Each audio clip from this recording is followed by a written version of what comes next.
তাকে বলা হয় বাংলাদেশের সবচেয়ে কিপ্টে রাষ্ট্রপতি। দেশের স্বার্থেই তিনি কিপ্টেমি করতেন। রাষ্ট্রপতি হয়েও প্রয়োজন ছাড়া তিনি রাষ্ট্রপতির বাসভবন বঙ্গভবনে আসতেন না। এমনকি বিদেশে অবস্থানরত পুত্রের সঙ্গে টেলিফোন কথোপকথনের ১৭০০ টাকার বিল তিনি নিজ পকেট থেকে দিয়েছিলেন, অথচ এটা রাষ্ট্রের খরচ করার কথা। সাবেক রাষ্ট্রপতি ও প্রধান বিচারপতি শাহাবুদ্দিন আহমেদ এতটাই দায়িত্ববান ছিলেন যে তার টেবিলে কেউ কখনো ফাইল জমা থাকতে দেখেনি। তিনি প্রমাণ করেছিলেন সততা, মেধা আর নির্মোহ ব্যক্তিত্ব থাকলে ক্ষমতার শীর্ষবিন্দুতে বসেও একজন মানুষ কতটা নিখাত থাকতে পারেন। আসুন জেনে নেওয়া যাক দেশের ইতিহাসের সবচেয়ে সৎ ও বিতর্কমুক্ত এই রাষ্ট্রপতির জীবনের গল্প। শাহাবুদ্দিন আহমেদ নেত্রকোনার সন্তান। ১৯৫৪ সালে তিনি পাকিস্তান সিভিল সার্ভিসে অফিসার হিসেবে যোগ দিয়ে অক্সফোর্ড বিশ্ববিদ্যালয় থেকে জনপ্রশাসনে উচ্চতর প্রশিক্ষণ নেন। ১৯৬০ সালে তিনি প্রশাসন থেকে বিচার বিভাগে বদলি হন। শাহাবুদ্দিন আহমেদকে হাইকোর্টের বিচারক পদে নিয়োগ করা হয় ১৯৭২ সালে। নিজের সততা, মেধা আর আইনের প্রতি শ্রদ্ধাশীল থেকে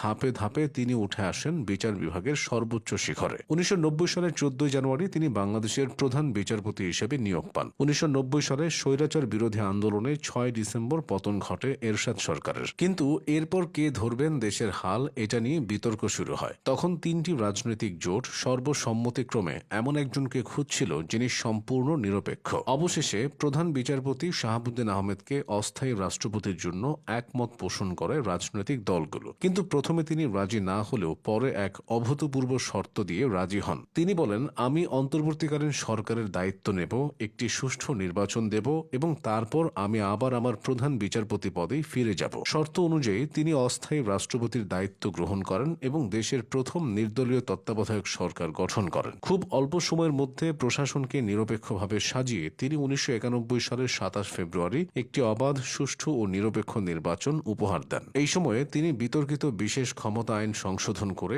সংবাদ মাধ্যমের স্বাধীনতাও ফিরিয়ে দিয়েছিলেন। নির্বাচনের মাধ্যমে জয়ী রাজনৈতিক দল বিএনপির কাছে তিনি রাষ্ট্র ক্ষমতা হস্তান্তর করেন। এরপর তার প্রতিশ্রুতি অনুযায়ী তিনি রাষ্ট্রপতি পদ থেকে ইস্তফা দিয়ে নিজ পদে ফিরে যেতে চাইলেন। কিন্তু সংবিধানে এমন কোনো নিয়ম না থাকায় শেষ পর্যন্ত সংসদ সদস্যরা বাধ্য হয়ে সংবিধানের একাদশ সংশোধনে আনেন, শুধুমাত্র এই সৎ মানুষটিকে তার আগের পদে ফিরিয়ে দেওয়ার জন্য। ১৯৯১ সালের ১০ অক্টোবর তিনি আবার প্রধান বিচারপতির চেয়ারে বসেন এবং ১৯৯৫ সালে অবসর গ্রহণ করেন। অবসরের পর তিনি ভেবেছিলেন নিভৃতে জীবন কাটাবেন, কিন্তু ১৯৯৬ সালে আওয়ামী লীগ সরকার গঠন করার পর তাকে আবার রাষ্ট্রপতি পদের জন্য অনুরোধ করে। সকলের শ্রদ্ধার পাত্র হওয়ায় বিনা প্রতিদ্বন্দ্বিতায় তিনি ২৩ জুলাই ১৯৯৬ সালে বাংলাদেশের ১২তম রাষ্ট্রপতি হিসেবে নির্বাচিত হন। কিন্তু এবারও তিনি তার নিরপেক্ষতা ও সততার সাথে আপোষ করেননি। বঙ্গভবনে কাটানো দিনগুলোতে তিনি অত্যন্ত সাদামাটা জীবনযাপন করতেন। রাষ্ট্রপতি হিসেবে তিনি যেসব দামি উপহার পেতেন তার সবই তিনি রাষ্ট্রীয় কোষাগারে জমা দিয়ে দিতেন, নিজের জন্য